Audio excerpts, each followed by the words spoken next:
pas peur, Jésus te prendra la main, il te protégera en chemin.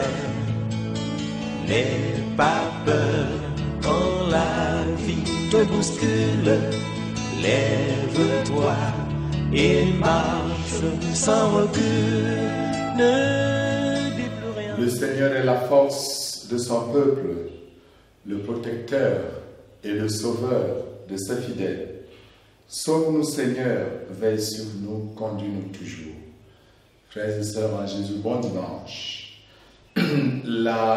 L'ancienne ouverture de la messe d'aujourd'hui, du psaume 27, nous introduit au cœur du mystère de cette célébration eucharistique, où, comme nous le dit saint Matthieu, au chapitre 10, Jésus s'adresse aux 12 apôtres en leur demandant de ne pas craindre. Ne craignez pas les hommes. Tout ce qui est voilé sera dévoilé, tout ce qui est caché sera connu. Le prophète doit en effet s'opposer au nom du Seigneur à un monde qui se construit sur des valeurs endogènes, sur les valeurs étrangères, sur les valeurs qui ne sont pas toujours des valeurs évangéliques. Le monde, au temps de Jésus, se construisait déjà sur ces non-valeurs, sur ces contre-valeurs. Aujourd'hui encore, c'est le cas. Nous avons eu à expérimenter ces jours-ci l'absence de décence et de pudeur, tel que nous le découvrons avec ahurissement dans le traitement que les réseaux sociaux ont fait, par exemple, de la mort tragique de Monseigneur Jean-Marie Benoît Ballard. Le Seigneur nous amène à construire une cité fondée sur les valeurs évangéliques qui nous sont proposées déjà au début du chapitre 5e et tout au long de l'évangile de Matthieu, mais tout au long même de l'enseignement de Jésus, notamment dans le texte de Matthieu où Jésus se présente comme le nouveau Moïse, le nouveau législateur. Comme tout prophète, Jésus lui-même a été en but à la contradiction. Et ceux qui marchent à sa suite le sont aussi. Voilà pourquoi il nous dit de ne pas craindre ceux qui nous contredisent et qui peuvent tuer notre corps, mais ne peuvent pas tuer notre âme.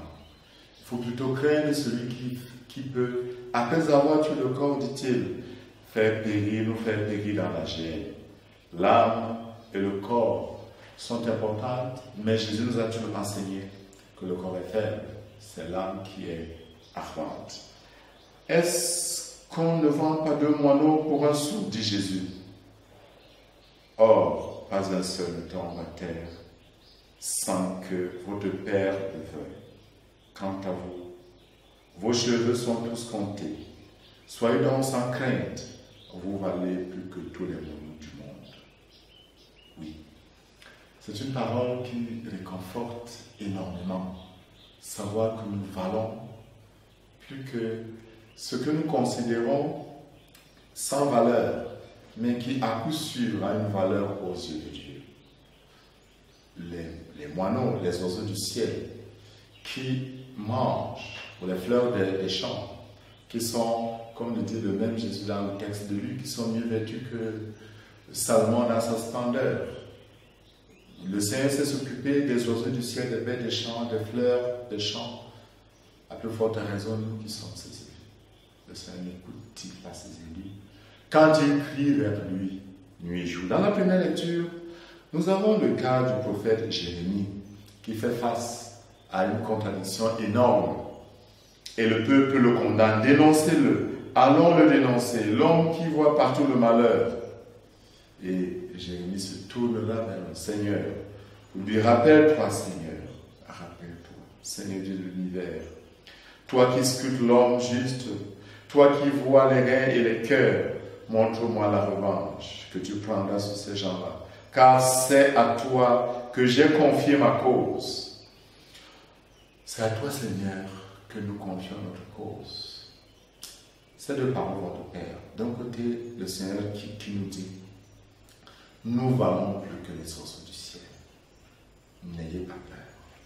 Et cette prière de Jérémie, Seigneur, c'est à toi que j'ai confié ma cause. Nous savons que le Seigneur est fidèle. Il est la force de son peuple, le protecteur et le sauveur de ses fidèles. Voilà pourquoi nous pouvons avec confiance remettre notre vie entre les mains de Jésus. Si le péché est entré dans le monde par Adam, la grâce du salut entre dans notre existence par Jésus, qui s'invite aujourd'hui dans notre vie pour nous donner cette certitude qu'il est là avec nous. Nous avons vécu cette expérience dramatique et beaucoup de gens ont peur. Ont peur pour eux, ont peur pour leur pasteur. C'est vrai, il est normal d'être prudent. Mais notre plus grande prudence, c'est de nous remettre entre les mains du Seigneur. C'est de confier vraiment notre cause au Seigneur. C'est de le laisser s'occuper davantage de nous. Notre vraie réponse sera toujours la grande consécration à Dieu. Seigneur, c'est à toi que j'ai confié ma cause. Puisse le Seigneur, le Père plein de tendresse, nous guider dans ce chemin aujourd'hui, en sachant que nous avons à faire face à un monde féroce qui vous donne sa force, qui vous donne la force de l'âme, qui donne à chacun de vous la force intérieure, qui fasse grandir en vous l'être intérieur pour résister aux contradictions du monde, être témoin de la vérité, être témoin de la justice, être témoin de la réconciliation, être témoin de ce que Dieu veut. Puisse le Seigneur nous donner la grâce de faire toujours monter notre prière avec lui. Puisse vous donner la grâce de remettre entièrement vos vies entre ses mains, comme j'ai dit, Seigneur, c'est à toi que j'ai confié ma cause. Que Dieu le Père plein de tendresse vous bénisse, qu'il vous entoure de sa tendresse et de son amour, qu'il éloigne de vous tout esprit contraire à sa volonté, qu'il vous donne la force intérieure, qu'il vous illumine et qu'il vous guide, au nom du Père et du Fils et du Saint-Esprit. Amen. Jésus te prendra la main, il te protégera en chemin. N'aie pas peur quand la vie te bouscule, lève-toi et marche sans recul. N'aie pas peur, oh, n'aie pas peur, n'aie pas peur, n'aie pas peur.